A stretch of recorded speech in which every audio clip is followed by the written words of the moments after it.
Hey guys, it's Kira and welcome back to my channel. So today's video is kind of a combined video because here's the thing. I filmed my April wrap-up like 2 or 3 weeks ago, and then I just kind of lost interest in editing. So I have a combined May and April wrap-up. So the first half of this video is going to be my April wrap-up that I filmed a while ago, and then my second half will be my May wrap-up that I'm filming now. Also, I did not buy any books in this month of May, which is crazy, but I didn't buy any, so I will not be doing a book haul for May because I didn't buy any books. So I also got a new tripod. I mean, it's really cheap, but it's something. So I have more mobility now with my camera. And my backgrounds are going to be changing a lot in the next few months because my family is moving, and then I'm going to be going to college, and so I'm moving away from my family. On to the books. My April wrap-up. Yeah. Exciting news, first of all, I got a new camera. I actually have a camcorder now that I can use to film my videos, because before I was using this lovely, just normal camera that I was taking videos on, which, I mean, worked, but then it didn't, and the camera started spazzing on me, so I don't know what I'm going to do with it, honestly, but now I have a camcorder, so I don't need this. Okay, onto the books. The first books that I read were the 100 series, third and fourth book. This is book 3, Homecoming, and I also read book 4, Rebellion by Cass Morton. I talked a lot about these books in this series and the TV show in my last couple of videos, but the main premise is radiation is a big problem on Earth, and so everybody has been living in space, and in the books it's been for like generations. In charge send 100 delinquent kids down to Earth to see if it's survivable. Follow, I think, 4 main characters throughout the books. We follow Clark, who is daughter of a councilwoman, so she's more higher up in the hierarchy of this ship, they call it the Colony, that lives in space. We also follow Bellamy, who has an illegal sister. Because of population control, women are only supposed to have 1 child, but Bellamy has a younger sister named Octavia. So we follow Bellamy as he tries to keep Octavia a secret from everyone else and just kind of survive. He's a little bit more on the lower end. And then we also follow Wells, who is, again, son of a councilman, so he's also higher up in the hierarchy, and he's best friends with Clark too. The last character we follow is Glass. He's just kind of known as one of the, pretty brainless, but the thing I think that I enjoyed the most about this series is the character development. I think that was something that I really enjoyed. Also, there's a bunch of action and adventure, and there is some romance in here too, which was fun. If you watch the TV show, I encourage you to go find these books and read them. They're really cool. The show is completely different from the books, but it's okay because the show was actually conceived at the same time that the idea for the book came out, but the book hadn't actually come out yet. So TV show went one way, book went different, and it's all good. So one thing I really like about this, and it's not, I don't know, this might kind of be considered a spoiler-ish, so if you don't want to hear, go ahead and mute it for a second. But Bellamy and Clark are together in the books, and it just makes it so much better than in the show when it's around each other. I'm not caught up. I finished season 3. I'm not caught up yet. Yeah, anyways, I enjoy this series, and if you enjoy the TV show, you will probably enjoy this series as well. The next book I read was I Got This to Gold and Beyond by Laurie Hernandez. Now, Laurie Hernandez is 16 years old. I think she might be 17 now, but she was 16 when she wrote this. She is obviously a gymnast. Helped win team gold for USA in the last Olympics last year. Then she went on and won Dancing with the Stars. And she has super bubbly personality. And so it was really cool just to read her little story about her life and how she continued in gymnastics even when it was really difficult. And it was very encouraging to read. So if you like gymnastics, or if you're interested, go check out Laurie Hernandez. The next book I read was, again, gymnastics, Courage to Soar by Simone Biles.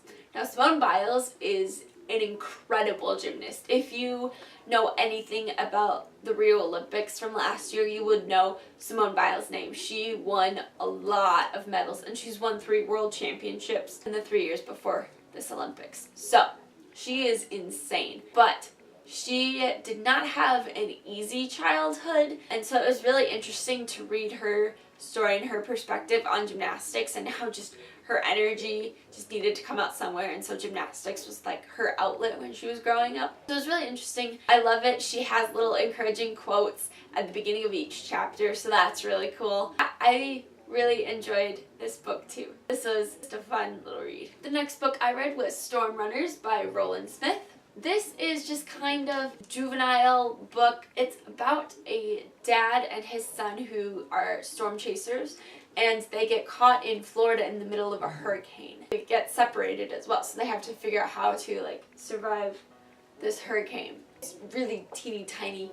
It's really short, but it was good for a juvenile book. I think it's a little bit too young for me, honestly. There are more books in the series, but I will not be continuing it just because there are so many other books that I really want to read. I'd say like early middle school, 5th grade, 4th grade-ish. It was good, and it was just a little too young for me, but it was interesting. So if you know of younger readers, then this might be a good book to recommend to them. The next book I actually read for my AP Lit class, and that is A Streetcar Named Desire by Tennessee Williams.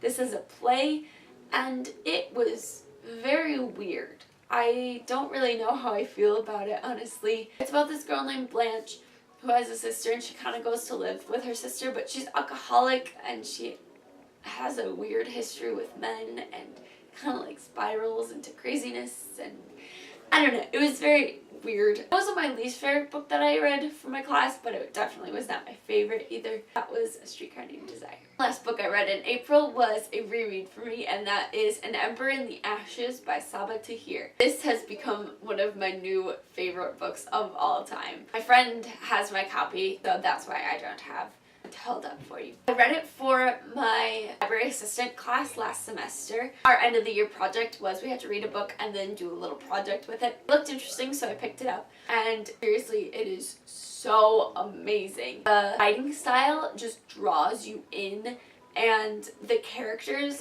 even though they're in like crazy situations, they have these conflicting feelings which are super relatable. Sometimes they waver in their devotions to certain things, and especially with me who struggle with like consistency sometimes and persevering through things, so I really connect with the characters on that. Number in the Ashes is kind of it has Romanesque themes and feel to it that in this fantasy world. 2 main characters. There's Aya. She is kind of just like the middle class. Her parents have died in this resistance, and so her grandparents have raised her and her brother. But then, at the beginning of the book, her brother gets taken and she escapes, and so she has to go find the resistance, and the only way that they will help her is save her brother from the Empire, who, you know, controls everything. And so resistance agrees, but they need something from her too.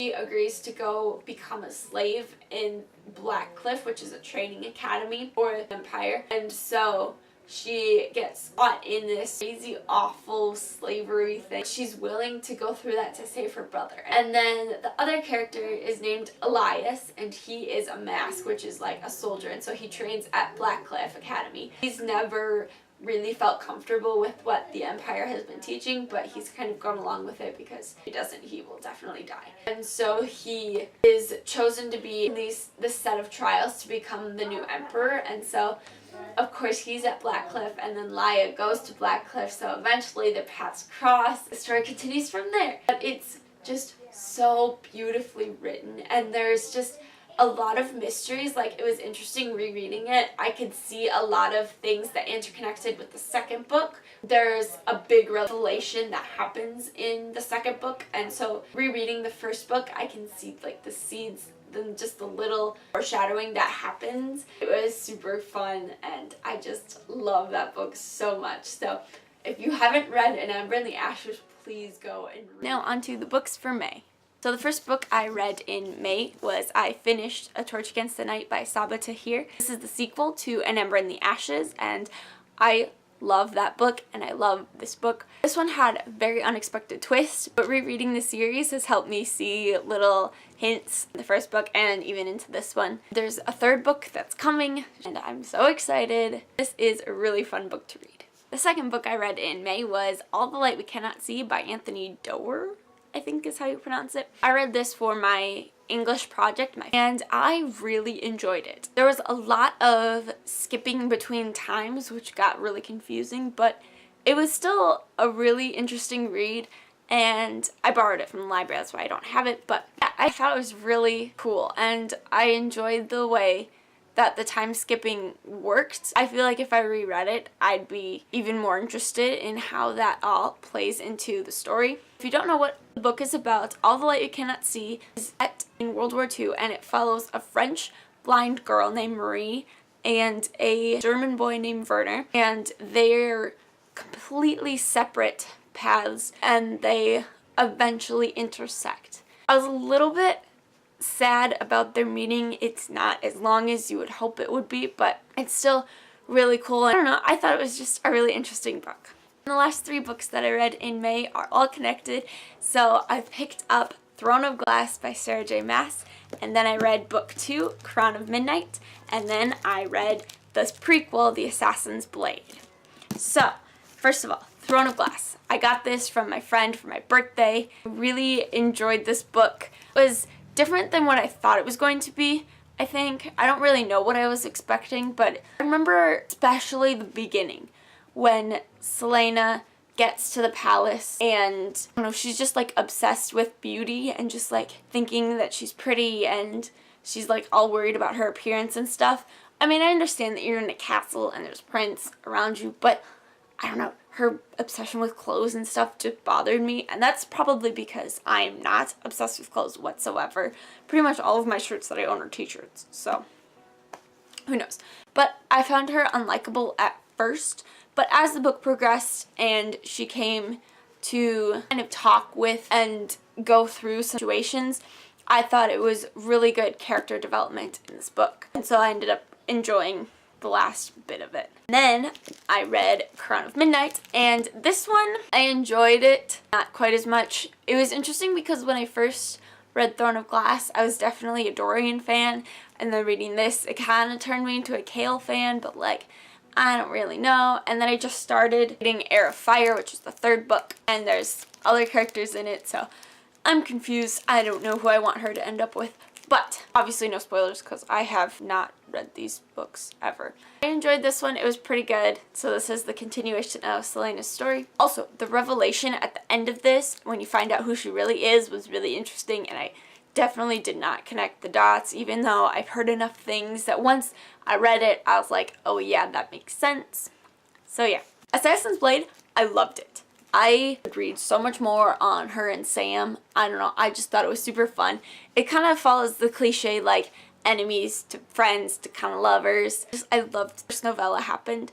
I loved the way that the characters were able to develop and how Sam grew to be a likable character by Selena, and the things that happened to them in the last novella is insane, and it really takes you to where she is in Throne of Glass. But yeah, those were all the books that I read in the month of May. Sorry about not getting my April wrap-up up in time. I just totally lost motivation to edit. I'm currently reading Heir of Fire, but I'm kind of sort of getting into a reading slump, I think. I don't know.